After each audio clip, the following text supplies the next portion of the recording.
What are the best tools to take camping? Well, I need a knife and a can opener and maybe a corkscrew. Really need a bottle opener, maybe a couple of screwdrivers, and I could use a pair of pliers to grab things like a hot pot. But which would I choose if I could only take one? Well, a multi-tool will do all of those things, plus sour branch, rough and edge, clip your nails if you need it. The Swiss Army knew this and did something about it. Keep watching, and I'll tell you about penknives, jackknives, SAKs, EDCs, and how Paul Revere was the multi-tool of the Revolutionary War. All on this episode of Camping Gear with the Yankee Camper, Multitools.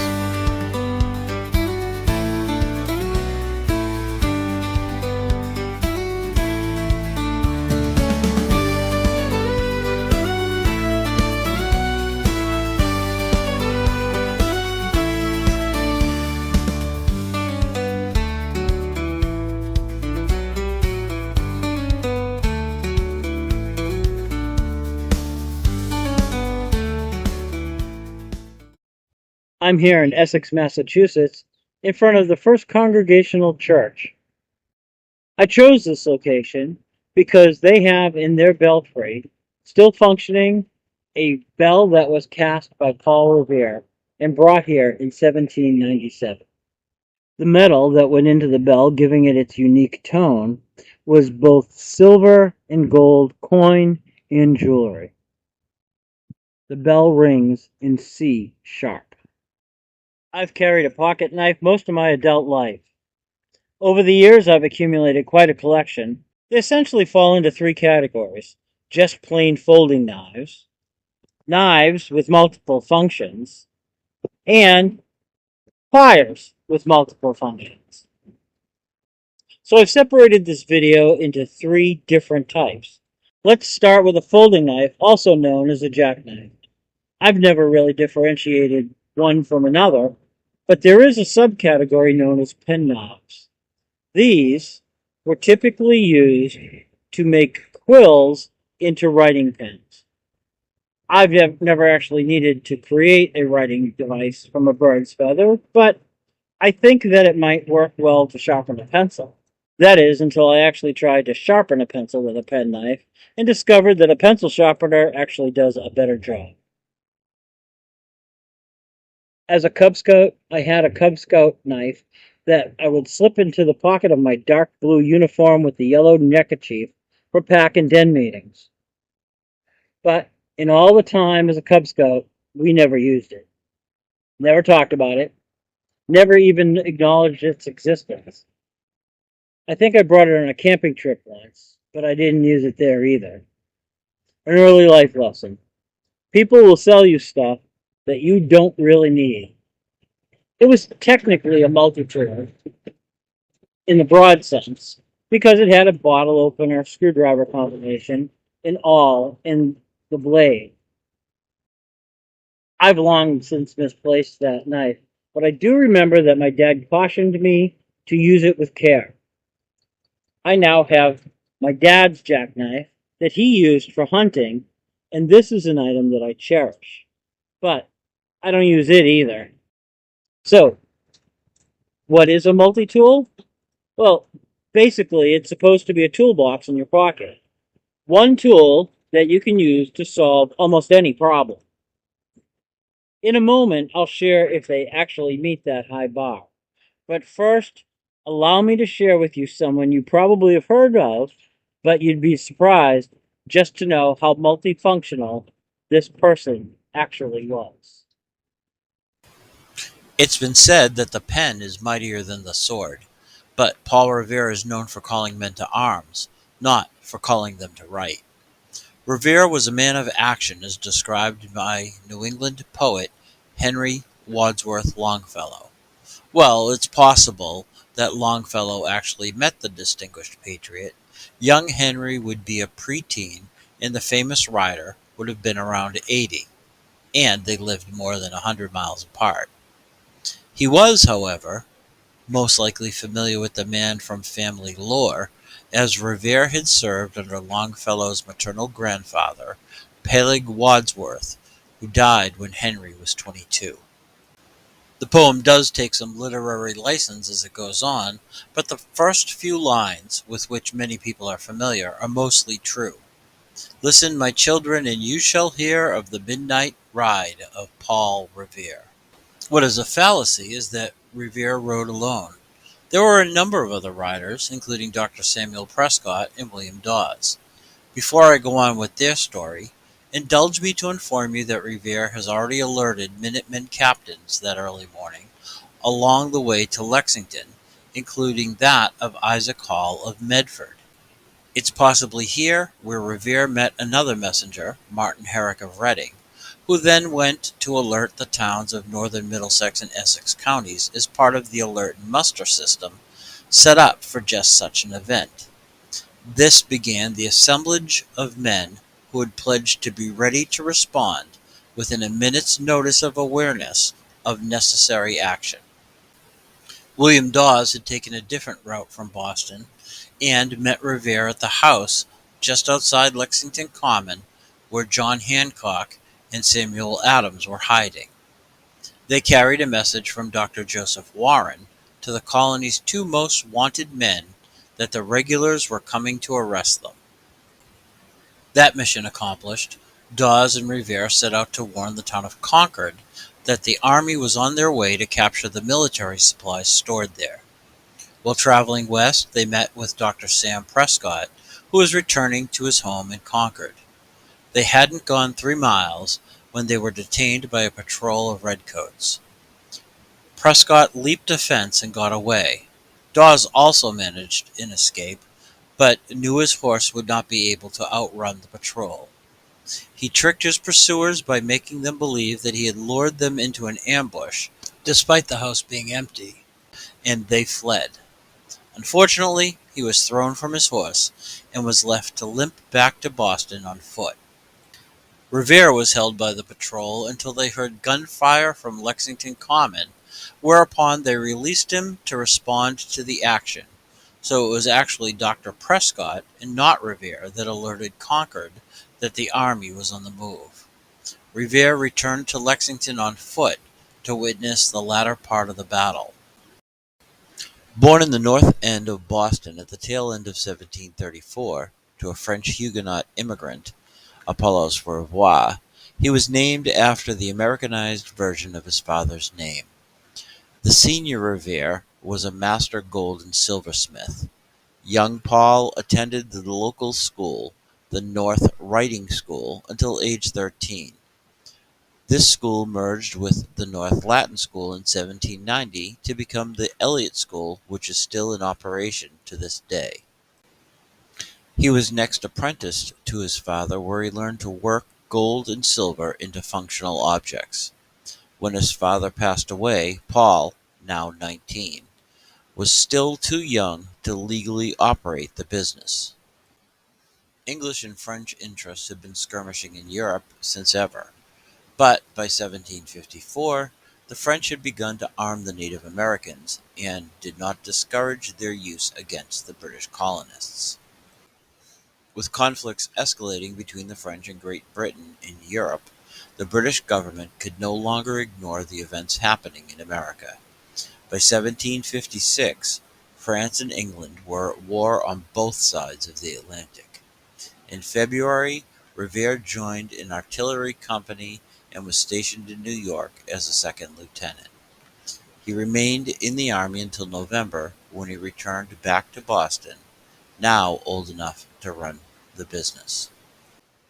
The following August, 1757, he married Sarah Ornay and was well on his way to financial success when Parliament introduced the Sugar and Stamp Acts at the end of the war in 1763 to pay the bills. Suddenly, the prices of commodities began to rise, with artisans' income being reduced. The year following the end of the war saw Revere's family growing and his income cut by a third, along with the cost of living continuing to increase. Being a man of action, Revere started to get politically involved, and by 1765, he was an active member of the Sons of Liberty. While a man of action, Paul Revere did understand the power of words. He served as courier for both the Committee of Correspondence, whose role was to keep synchronicity through communication as to what the provincial governing bodies should do if the royal government was overthrown, and the Committee of Safety, the governing bodies to oversee those functions. Revere was active in both of Boston's committees as well as their action arm, the Sons of Liberty. He knew that words were tools that could grip people's hearts. Now let me get back to the tools that can grip people's stuff. Thank you for watching, and I appreciate it. I don't receive any compensation for these videos, but I do this so that I can help share the information. If you enjoy what I do, buy me a cup of coffee. I'd really appreciate it. I'll put a link in the description below.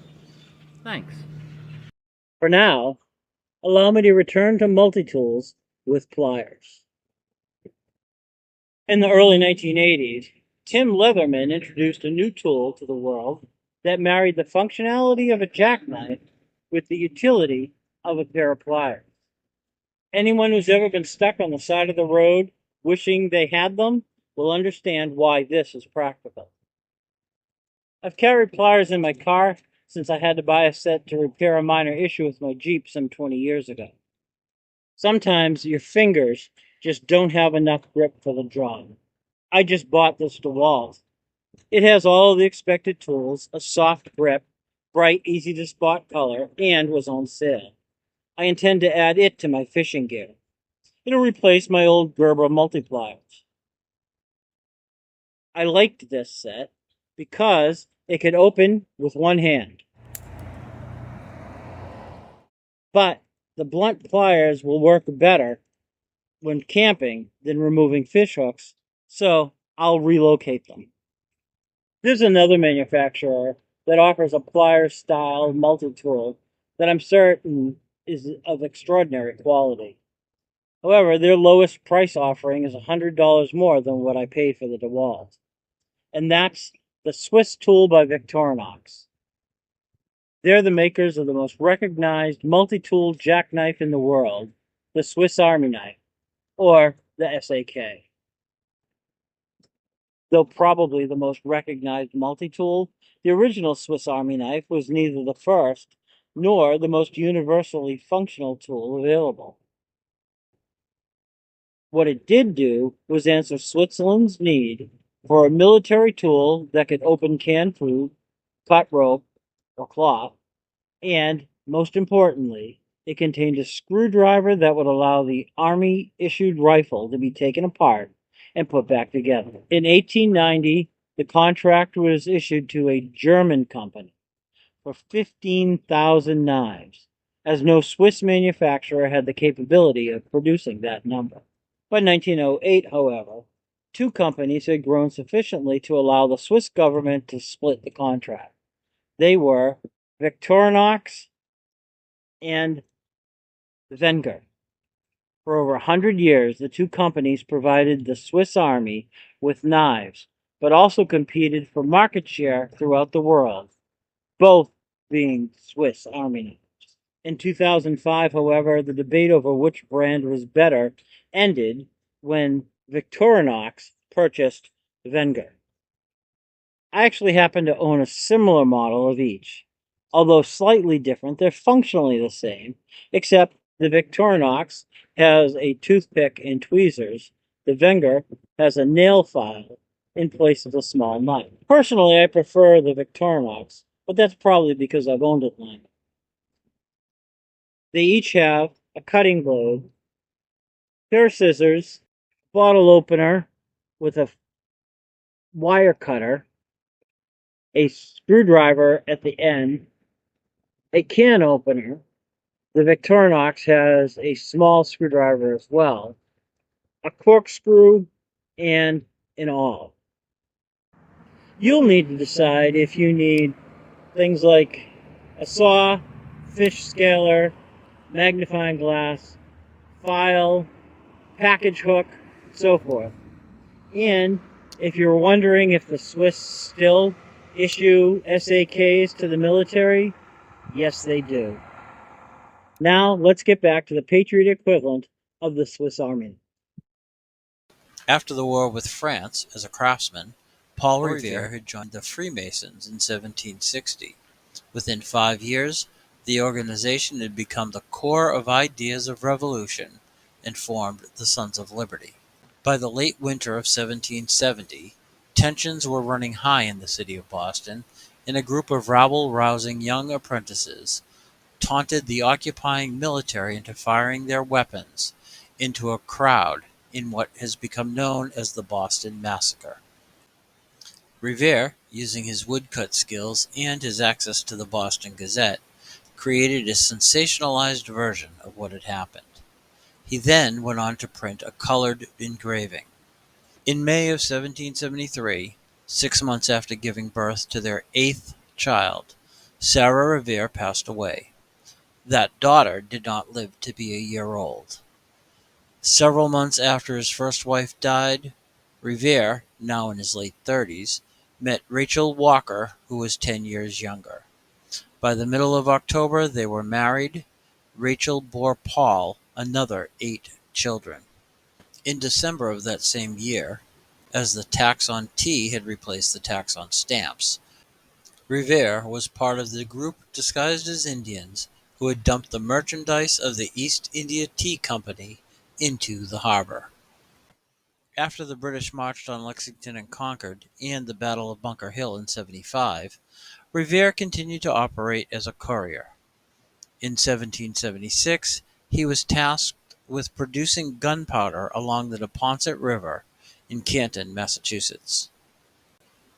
Although he did not participate in the war for independence beyond New England, Paul Revere was involved in the Penobscot debacle of 1779, where General Peleg Wadsworth, Longfellow's grandfather, saw that Revere was court-martialed for dereliction of duty in abandoning his post.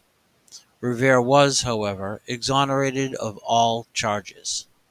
Clearing his name took several years, and Revere stepped away from the limelight until after the war had ended in 1783. As the new country was starting out, Revere was looking for a way to expand business. By 1792, he had built a foundry in the north end of Boston. Here, he began to experiment with casting bells. At first, he and his sons, Paul Jr. and Joseph Warren, tested different alloys, eventually striking on the ability to produce bells with pleasant tonal quality and durability. It was at this location that he also created window weights, firebacks, and cannons. There are a number of bells cast by Revere still in existence.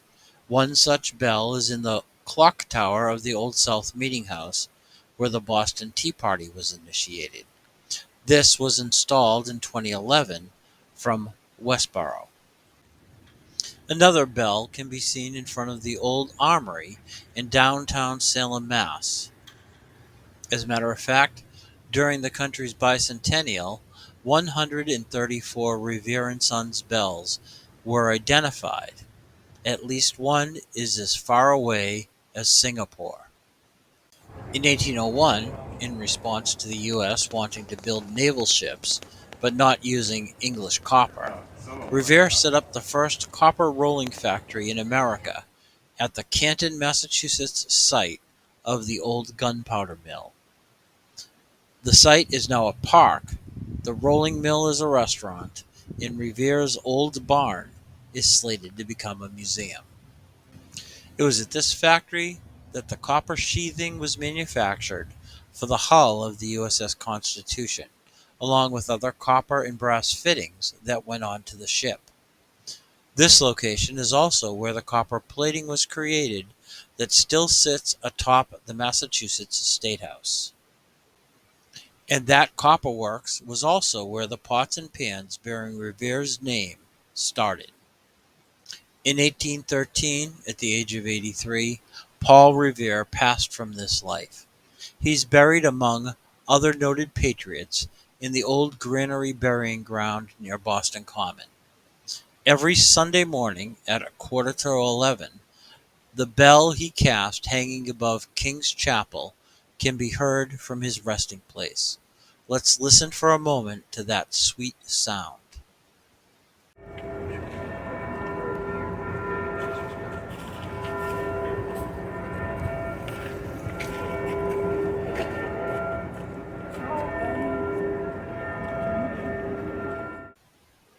While Paul Revere may have been a jack of all trades, he was truly a master of metal. Now you know. The phrase "never look a gift horse in the mouth" comes from St. Jerome's writings, and it means that it's rude to speak negatively of an object that is received for free. It doesn't mean that you shouldn't be wary of it. Having worked in the field of IT, I would occasionally receive gadgets as giveaways. Here's one that I received one year during the holidays. As you can see, it's a multi-tool. I actually carried it for a little while. What I discovered is it didn't really do anything well. It would work okay in a pinch, but the tools were cheap and the blade didn't hold an edge. That's okay, I didn't expect that it would. My point is that when selecting a multi-tool, consider what you're going to use it for, and then buy the best quality you can afford. The value comes not only in what you have to pay, but how well it will work for what you need it to do. Also, don't buy more than you need. This is a quality multi-tool, and it has 33 functions.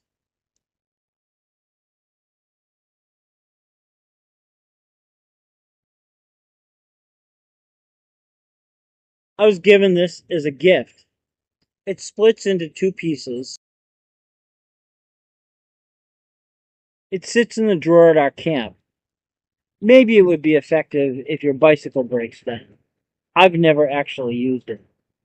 Let me know in the comments if you have one of these and it saved the day. I'd really like to know. It's called the MacGyver, after the TV show. But in the program, the primary multifunction tool was a Swiss Army knife. So what's my takeaway? It's always good to have something on hand that will assist in performing the functions that require attention. I've seen multi-tools recently that do not include a blade. I understand that they target the flying public or people concerned about getting cut, but I use my knife almost every single day. What do I carry?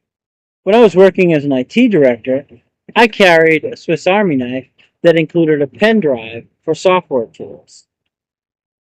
I don't use that anymore. My everyday carry, or EDC, is a Victorinx Classic SD with a blade, file, screwdriver tip, pair of scissors, toothpick, and pair of tweezers. Those are my tips on buying a multi-tool and selecting one for camp use. Spend some time thinking about which tools you really need. Pliers are great to have, but they add weight if you're carrying. Don't spend money on tools you'll probably never use. Spend it on tools that'll give you comfort. The best tool is the one you'll use. I hope you've enjoyed learning about multi-tools, what I own and which ones I use. Be sure to let me know in the comments if you have a tool you think I ought to consider, or if you've got a favorite. Tell me if you agree or disagree. If you got something out of this video, please give it a thumbs up. If you'd like to see more, check out my channel, Yankee Camper, and subscribe. Thanks for watching, and get outside.